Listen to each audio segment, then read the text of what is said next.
Welcome back. Here's a quick look at where our cameras will be at tonight, getting highlights and post-game reaction for Varsity Sports Live at 10:30. Big games in North Dakota. Those include Cheyenne at the improved Fargo North Spartans. Grand Forks Central takes on Fargo Davies, and then the consensus #1 West Fargo Packers take their show to Grand Forks to play Red River. Mayport CG heads to Thompson for some 9-man action. Fargo South heads across the state to take on Bismarck. Legacy will try to bounce back as they play Minot, and Hillsboro Central Valley takes on Maple Valley Enderlin. In South Dakota, 1 versus 2 in 9AA, Bonham at Gregory, then Washington hosts Rapid City Stevens. Harrisburg has their homecoming game against Aberdeen Central. O'Gorman heads out to the Hills to take on Central. Madison and West Central square off, lots of Centrals. Douglas will try to keep their winning streak going by taking on Mitchell, and a ranked battle with Millbank and Dakota Valley to round out the slate. So, to talk a little bit more about that, we bring in our high school expert, Jason Andera, the host of Varsity Sports Live. So let's look at these games tonight. What are you looking forward to? Well, let's start in North Dakota. A lot of great games in North Dakota, and let's start with the Fargo Oak Grove Grovers. Yes, the Grovers are for real this year. They've got a 1,000-yard rusher in their backfield in Ben Hogarth, and they're really playing some good ball this year. But have they played the toughest competition? I don't know, but they get that chance tonight when they take on Ellendale Edgerly Cullen, the Thunder, and they bring back Clayton Greenike and their quarterback Jacob DeWald, who can really get it done. So watch out, see if Oak Grove can get a signature win tonight against Ellendale Edgerly Cullen. Another game to look forward to, Bismarck Legacy at Minot. Legacy, first loss of the season last week in a very tough battle against West Fargo, but Jason Huckstra and company are ready to bounce back this week against a good Minot team. Yes, they're not ranked. This is a team that's beaten some very good competition this year. They lost one big game to Bismarck, and they lost a game to a really tough West Fargo team, but I would look for Minot to bounce back in this one, so that should be a good one as well. And then another important game, the Demons hosting Fargo South, 2 ranked teams in North Dakota. Jalen Sprecher, you see there for Bismarck, running the ball up and down the field, just like the Demons have had in the backfield over the last decade or so. And then Fargo South has a great quarterback in Tanner DuBois. He's been throwing the ball very well this year, replacing Jack Pfeiffer,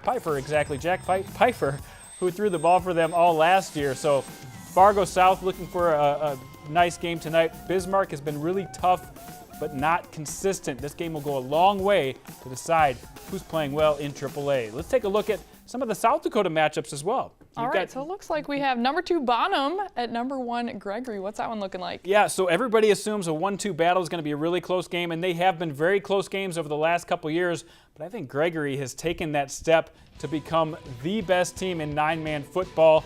Bonham's going to bring a great quarterback in 6'4", Bryce Shazinski, but look at this guy. He measures at 5'10" on the roster, and when I stood next to him, I think he's more like 5'7".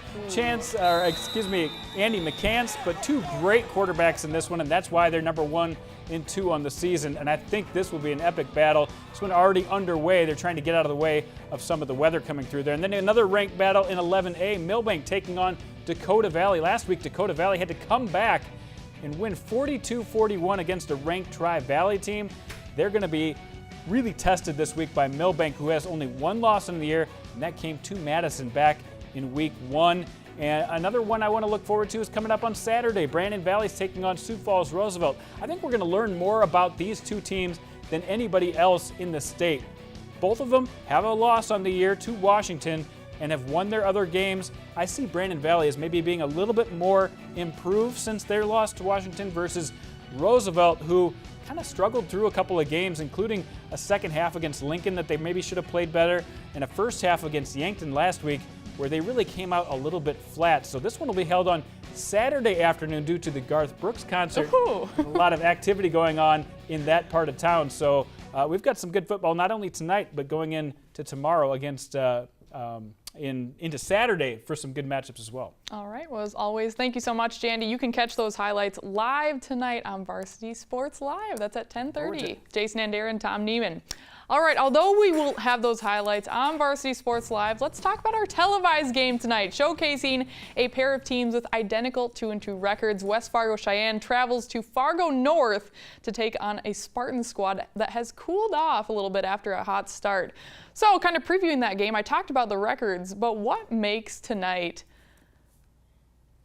even more important is the fact that North is 0-2 in EDC play, so the Spartans really need this one in order to stay in the playoff hunt. Desperation can oftentimes bring out the best in teams, so we'll see if that's the case tonight. For Cheyenne, we might see a repeat from last week. They relied heavily on their ground game in soggy conditions. Last year's EDC leading rusher Jason Gullrap carried the load, rushing 23 times for 112 yards and 3 touchdowns. Cheyenne has been airing it out a lot more, though, with Parker Sander, but when it comes down to goal line work, Gullrap has displayed some toughness, and he feels he's improved from last year's 1,000-yard rushing season.